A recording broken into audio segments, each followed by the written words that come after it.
Hello, you wonderful people, and welcome to another episode of Crime Centric. This being a show where I talk about crime dramas that I watch. For today's episode, I'm going to talk about episode 5 of Narco-Saints. Great episode. A lot of really interesting things went down in this episode, so let's break it down. So first and foremost, picking up where the last episode left off, we had the conversation between Jian and Chen. It is a situation like, cool, you have the routes that you have from whenever you do your distribution with meth. I guess it's specifically through his connections in China, but like it doesn't, they never really specifically said like it was those routes, but he already has laid out routes from when he's, selling his meth. So Jian wants to use those pre-established routes to move his cocaine, but then Chen's kind of like, why would I work with you? Because obviously we don't trust each other. And it's like, couldn't I just wait for you to die? Because eventually, I know you're on a timetable. The Cali cartel will kill you because you're not going to you're not going to be able to pay them back in time. So when you're dead, I'll just swoop in and basically take over your entire operation. But Jones like, if I live or die, it won't matter. You won't get even the smallest bit of this coke. So are you going to work with me or not? And Chen's like, fine. But on one condition, there's a traitor amongst your organization. Either you kill him or you give him to me, and that being Biyun. So I was like, oh. And at first you could tell, like, the pastor, I think it's more so like, he doesn't want to give, it's like he knows Chen. It's like, if I give you an inch, you'll take a mile. So there's a little bit of that, but I think it's also like, I don't want to, like, because he, like, allocates Chen just to be like, oh, you're like you're a gangster, oh, he looks at himself as better than Chen because he's like, oh, I'm a civilized drug lord, you're just some run-of-the-mill gangster, is what it kind of comes down to. So it's like, oh, me having to bend the knee, giving you what you want, is like, fine.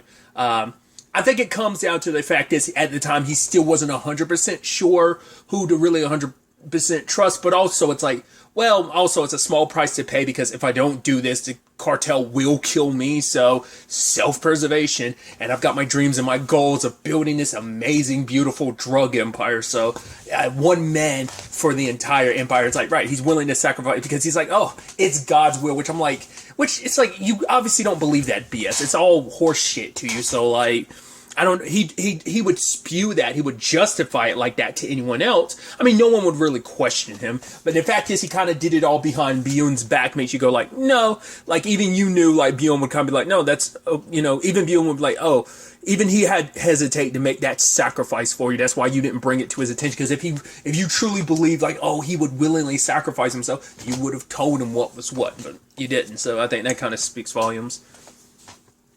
So now it's up to Ingo to try and break this up, because if they work together, it's going to screw up the whole thing. And in the end, he's going to end up winning. And for Ingo, it's like, we can't let that happen. So he's telling Choi, it's like, right, I'll handle things your way. Like, I will try and convince Pastor Jion to back away from this deal with Chen that he can't necessarily trust him. But if it doesn't go the way you want it to, he's like, I'm trusting you one last time, but it's like, if it doesn't go your way, I'm going to handle things my way. Which it super doesn't go the way they want it to, because the pastor doesn't like being questioned. And once again, it's just that moment of like, you see, like, he's always been a deranged sociopath, but he tries to act like he's above it.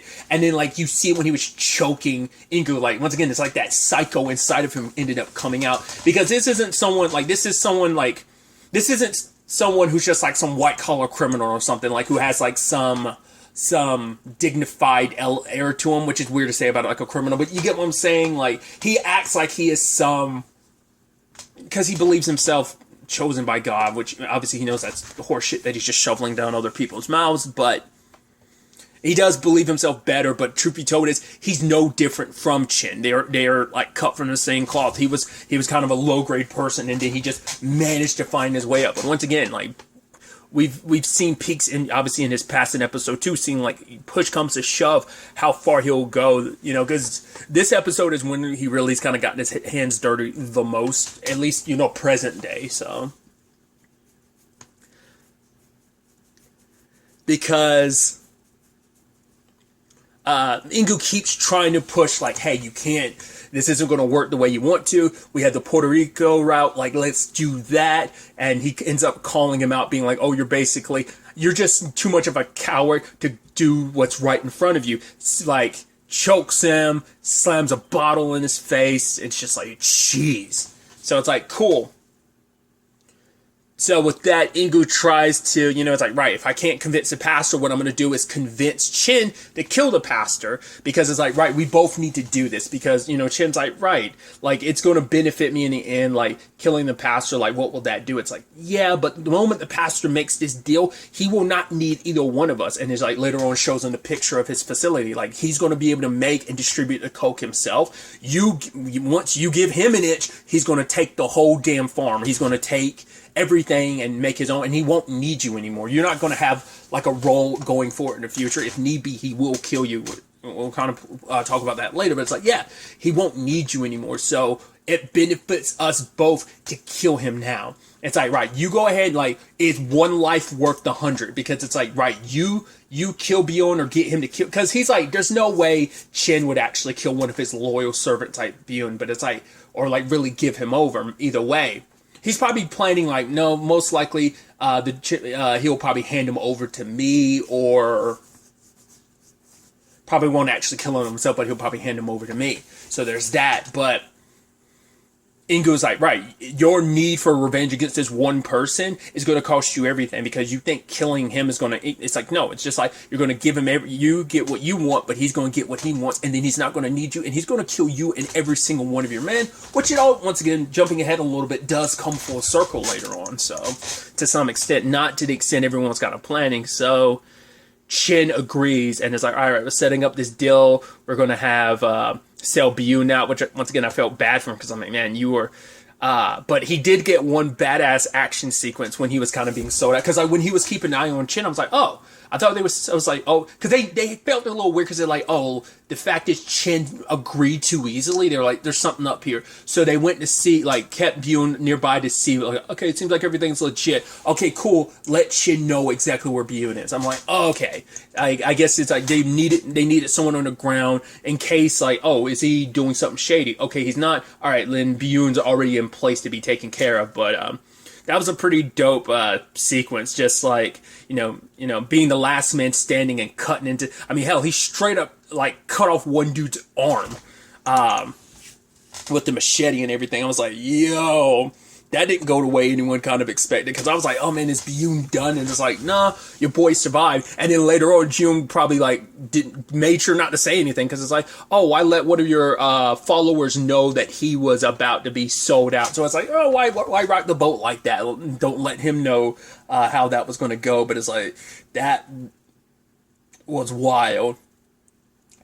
I guess it's also Chin's fault for being so showboaty that he was just kind of showing up. It's like, you had the element of surprise and you still couldn't kill Jion. I mean, you killed a lot of his men, but he still managed to get away. Him, David, and to be fair, Chin got away with a good chunk of the coke. It's like, well, you need to sell all the coke to make enough money back to give it to the Cali cartel. But it's like, yeah, when he has like probably like more than half of it, it kind of screws you. So it's like, okay, what do you do? Plus, he's nearby. Things are popping off on that front. So.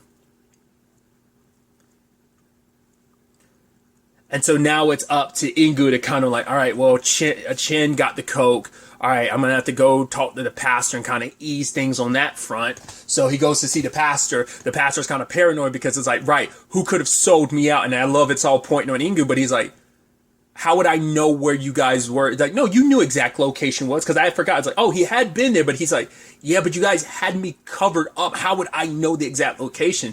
They know because they were able to follow, they traced Gion's phone. They were able to wiretap it and end up tracking his location. Well, not wiretap it, but just like trace his phone, so they knew exactly where the location of the coke was. They were able to give it to Chin, and it's like, granted, it's like this situation got super bloody. There's a lot of dead bodies because Choi had sent in like the U.S. embassy as like backup, but that was like, well, it ended up popping up after everything was all said and done. So now it's the pointing of fingers of like, well, who's responsible? Like, someone among only these four people are in the inner circle to know anything. That being Ingu, but he says like, right, there's no way I knew anything.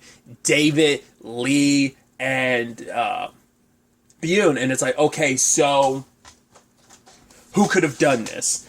And David's pointing out that Ingu's getting exactly what he wants by screwing up the deal with Chin. It's like, hey, we got to do the Puerto Rico route that you wanted, that you keep pushing. But then it's like, all right, Lee had people's rooms checked. And I was like, I wasn't too worried. I was a little worried, but at the same time, because I was like, well, I doubt Ingu has anything, like he doesn't have anything on him. Like all his communications with him and Choi are on his phone. That's the only communications they have, and they always keep up appearances as like any of their messages always respond as if it's like like in case anyone ever got his phone. So I was like, I doubt there's no physical evidence because they went inside of his room. But I'm like, problem is though, there's pictures of his family, and that's also a big concern of his. It's like if things kind of went sideways, then like his family would be in danger. So, and your boy Jion went a little buck wild and popped off on and just straight up killed David, which I'm like, oh. Because once again, like, I wasn't sure if it was David, but I flip-flopped so much being like, could it be David that he's the inside cop? I'm like, I hope not, because he super just got murdered. And it was almost like, I guess it wasn't like a direct headshot because it was enough for him to kind of survive. And then Jion proceeded to unload the entire clip into him. I'm like, Jesus Christ. And it's like, okay. But the thing is, he's like, the problem with this, though, is David would never, he's too much of a chicken shit to make any move on his own. It's like, well, obviously he must have just done what Chin did. It's like, yeah, but Chin's a chicken shit idiot too. There's no way he could have orchestrated this. So he's like, there must be another insight, like someone else is trying to compromise. I'm like, oh boy. So ultimately, Ingu goes like, you know what? I'm gonna find the coke and I'm gonna bring it back to you so you can like stop doubting me. Tries to talk to Chin, but Chin's like, no, I'm too scared to leave because like I took a shot at Jion and I missed, and now I need to make sure I gotta lock down Chinatown so he doesn't come after me. This is the safest place I can be, because if I'm out and about, if I even let you know where the coke is, because the plan was to, hey, let Jion know where the coke is, have him kill Chin, and that kind of blows up the whole deal. You get the coke back, but the problem is now that like pathway is severed to you, so you have to go like, okay, you have no choice but to do the Puerto Rico route. But it's like, can't really do that when the bastard's staying high and tight and like low, so it's like, okay, that's not going well. And then we get the beautiful reveal about it being Byun. I was like, yo! Because it never crossed my mind it would be him. Because to be fair, like, they have kind of kept him in the shadows, because it's like, okay, like, why were you a part of Chin's group, and then, like, why'd you go to Pastor Jion? It's like, well, it's like, oh, he must have been sipping the Kool-Aid. It's like, no, he's an undercover agent, Agent Kim.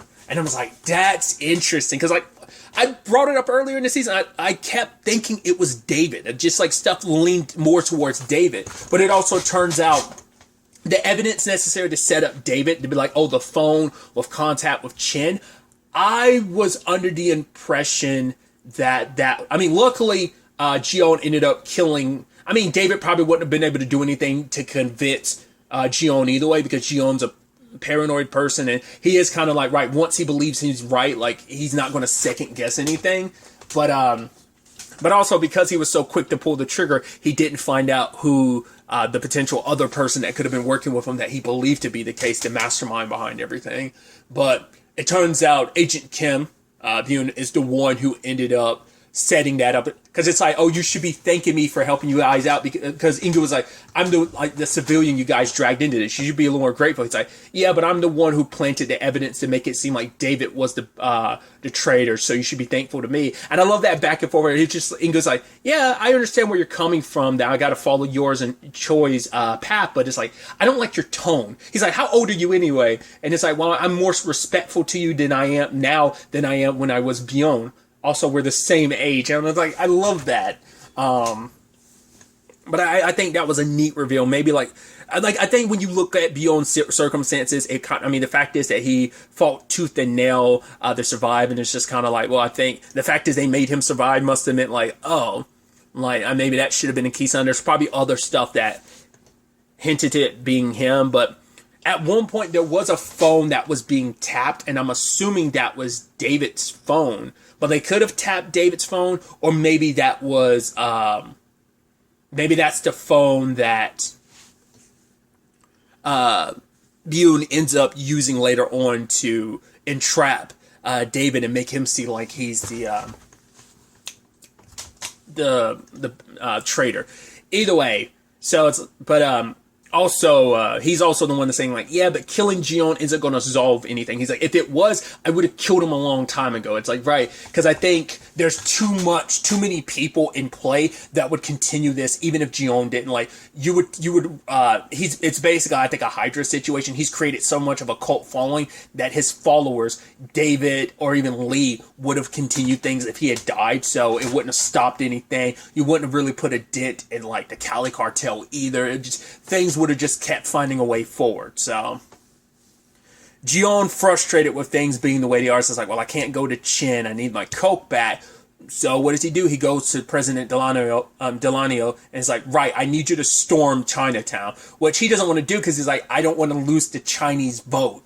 You know, but then, like, Jion is like, yeah, but he's a terrible person. Chin says, gangster, like, oh, you saw that body that's hanging? Like, I love that you're like, because I didn't pay too much, I should have been paying more attention. Like, oh, yeah, that body's been hanging there, like, the entire show. Ever since they put it up, it's been there the entire time, which is kind of wild. And now Jion is pulling that, being like, oh, you should do something about it. I mean, it is kind of interesting that the president hasn't done anything about it till now, because it's like, Chin's been left alone to his own vices, because the only reason why, like, I'm assuming that Jion kind of was like, right, well, because the president's the one who kind of set that up beforehand. It's like, yeah, let Chin kind of do his thing, because he didn't want to compromise the Chinese vote, because he knew, like, if he kind of stormed in there, kind of ruffled some feathers, and if he didn't take Chin down, it would backlash, and Chin would kind of, like, sway all the Chinese votes away, so he was trying to play the political game, so that's what that came down to.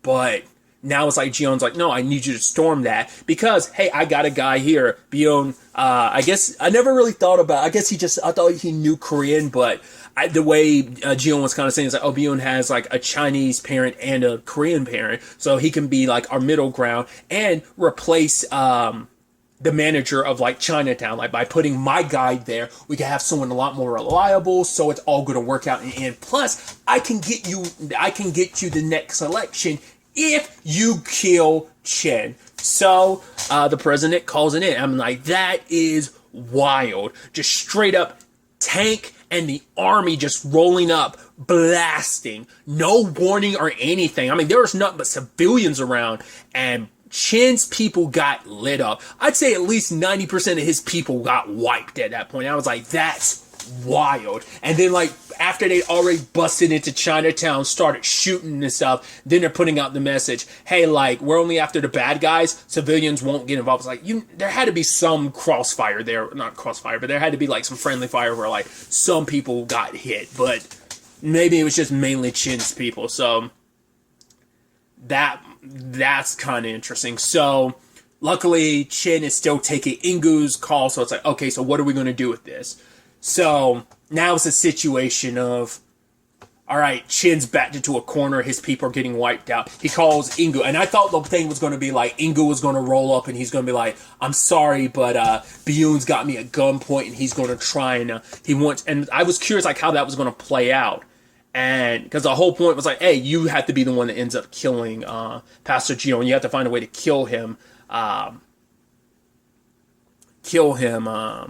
Ingu. But ultimately, they end up killing Chin. So I guess it's like, right. To be fair, you kind of, I legitimately was like, man, I kind of feel bad. But then it's like, yeah, but let's not mince words. Chin was a piece of shit too, just as much of a piece of shit as Jion. So it's not like, oh man, this is some good guy. It's like, no. Same thing for David. You kind of felt bad for him because it's like he was a loyal person, but it's like, right, they're all garbage people. They're all terrible, terrible people. So it's like, oh, you have to kind of check yourself and like, why? It's not like a Walter White where you're like, oh yeah, like I ride or die Walter White. I mean, obviously, like people, like depending on where you stand on at certain points in the show, you're like, yeah, I'm still Team Walt, or you're still not. Once again, I was still Team. I'm like that with just those bad guys that you're just kind of like, I kind of want you to win in the end. Once again, like Yagami from Death Note or even Walter White. Those are like the things that like, once again, I think that says a lot about me.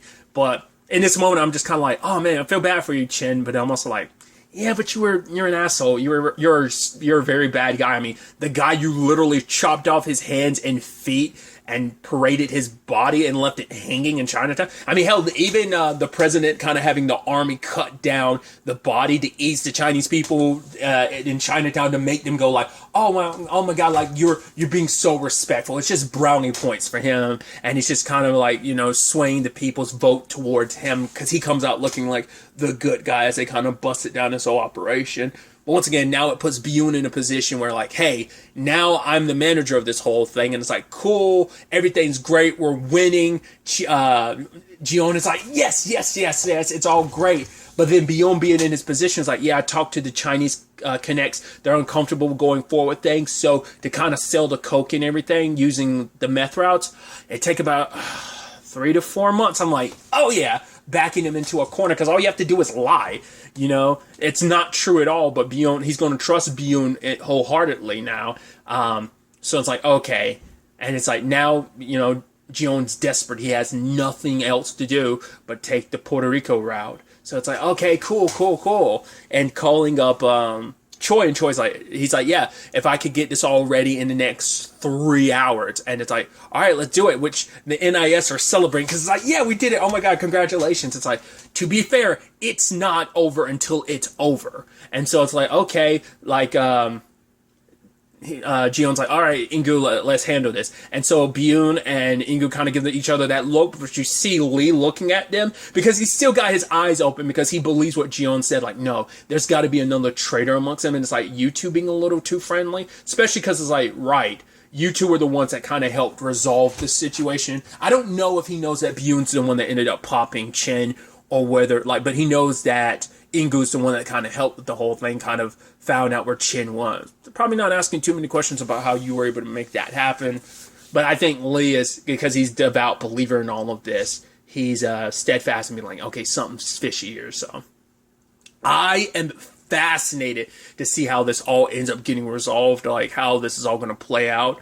Once again, I don't think it's all going to go according to plan because I think Lee's going to be a wrench in all of this. But if they can keep an eye out for him, I mean, who knows how that'll play out.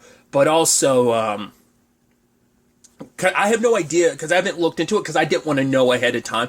But I'm curious, is this going to be a season finale next or is this a series finale? Because I don't think this was labeled as a limited series, but this feels like this is going to be a resolved story. So maybe it's going to be a thing of like, it feels like this could be the end coming next. Like I said, I don't know.